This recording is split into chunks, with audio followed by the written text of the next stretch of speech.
Hey everyone, happy Monday and welcome to another episode of Day in Life of Vintage Classic Specialist. So let's talk about this beauty here first. So this bus is getting so close to being done. Pretty much at this point, it's just some final details.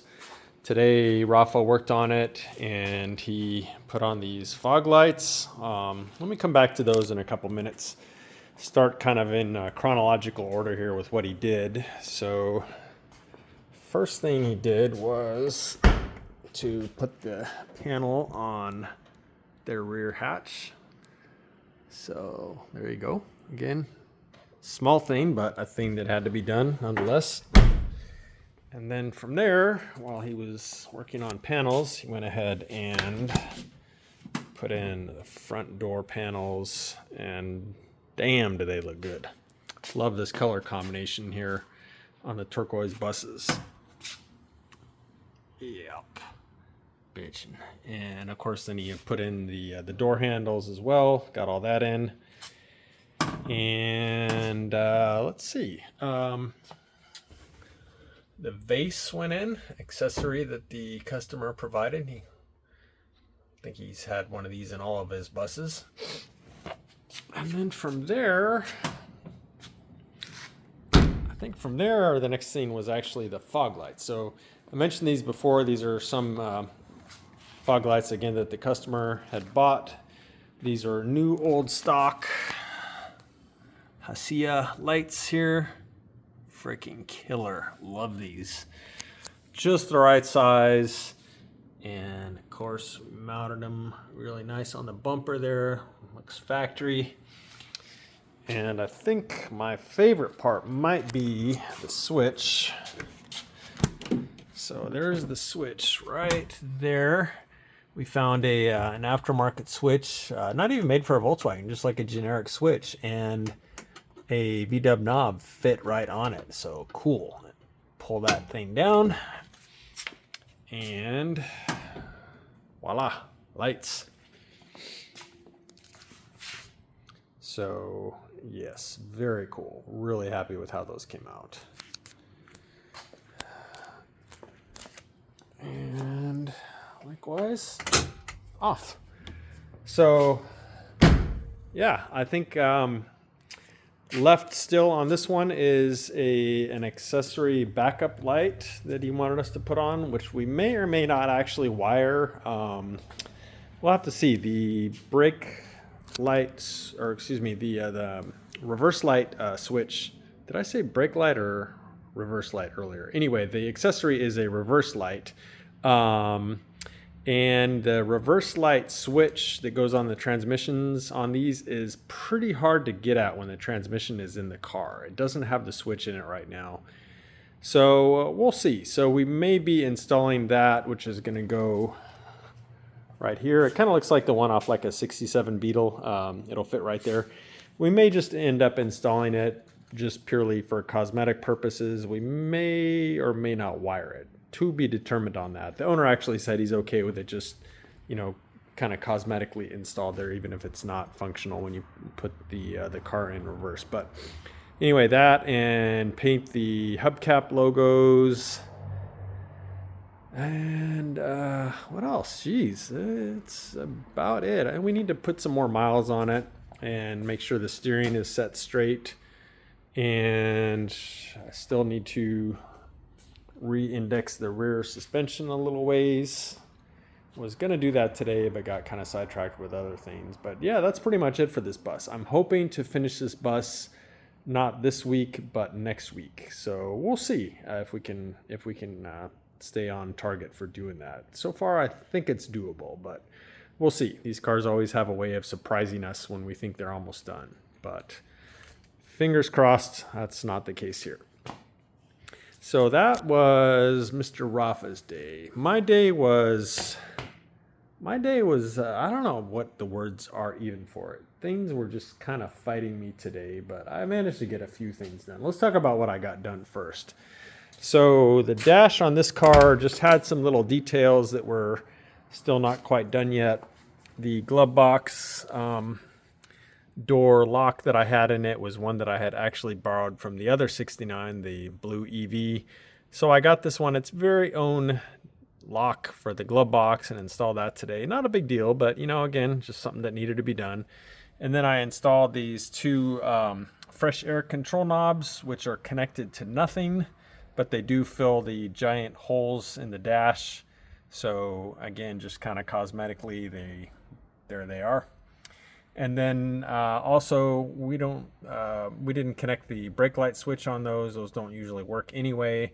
So found a suitable plug for that and went ahead and installed it. The dash comes with that thing already cut out. Otherwise we would have just left it.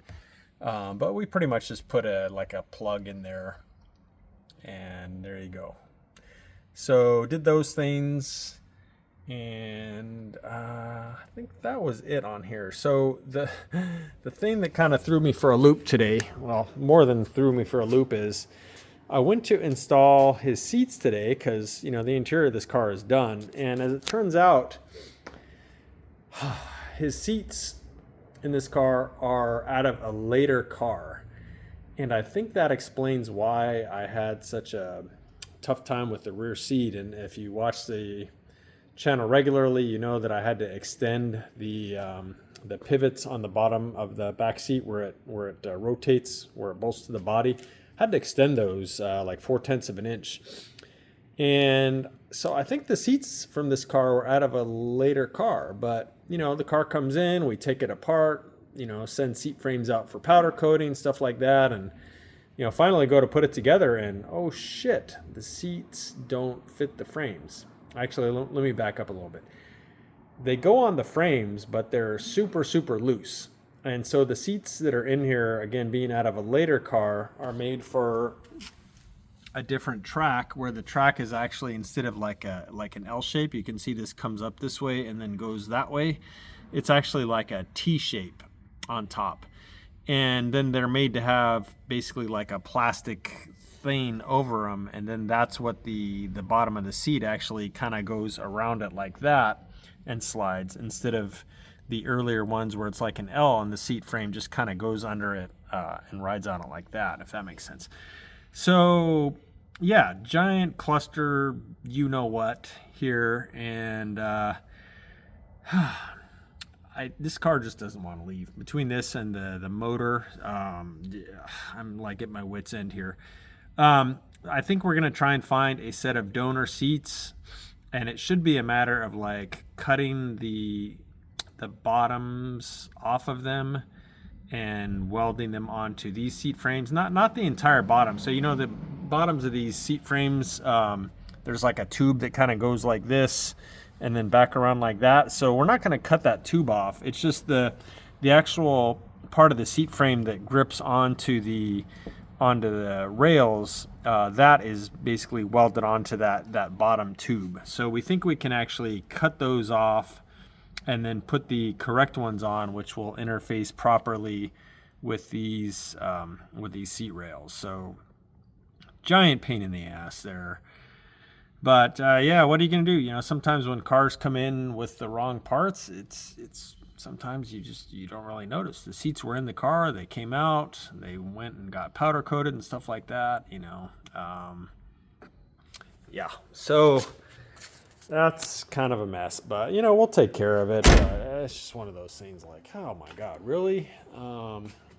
Sometimes the joys of doing car restorations, things have a way of surprising you.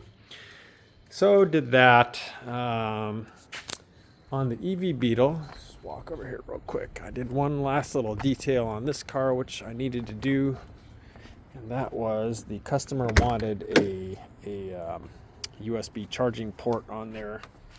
So I installed one right there. You can see I actually found this nice little pod on Amazon that's made for these kind of charging ports. And this was kind of the best place that we could find to put it. I was originally going to put it up under the dash, but with the padded dash and stuff on these, there just wasn't a really good spot. It was going to end up being like way back up underneath here and just really hard to access. So we thought this was kind of the cleanest and looks almost factory, really. At least, I mean, the thing's already got an air conditioner in it, so you know, obviously this is a custom car. But we were actually pretty happy with with how that looks. And you know, it's not really in the way of the passenger's knees or anything like that. Easy for the passenger to get at, easy for the driver to get at. So that's what we did.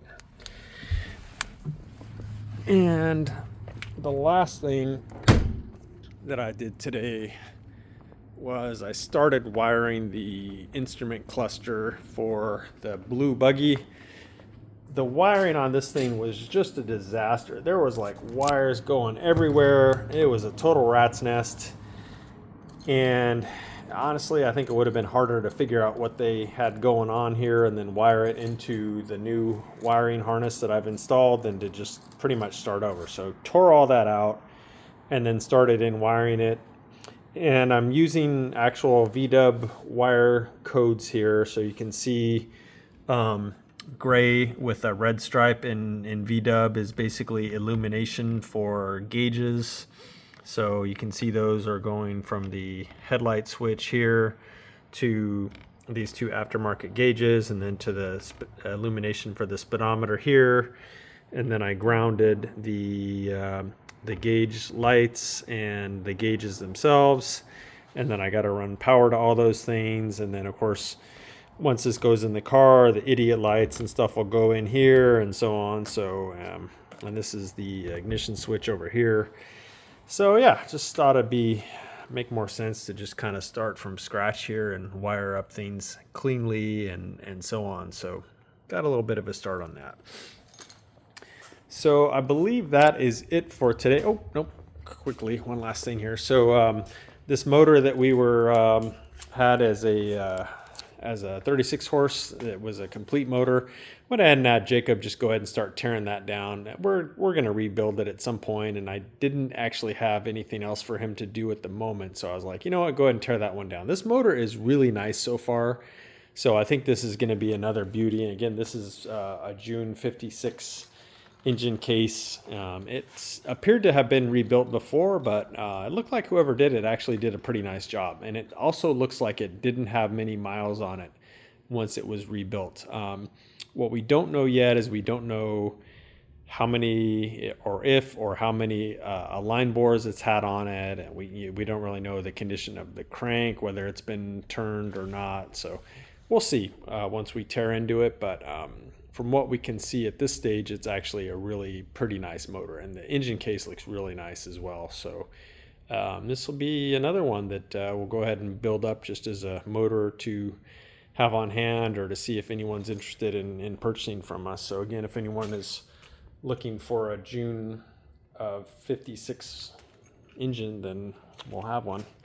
So for real, now that is it, guys. Thank you for watching, and we will see you again tomorrow. Bye.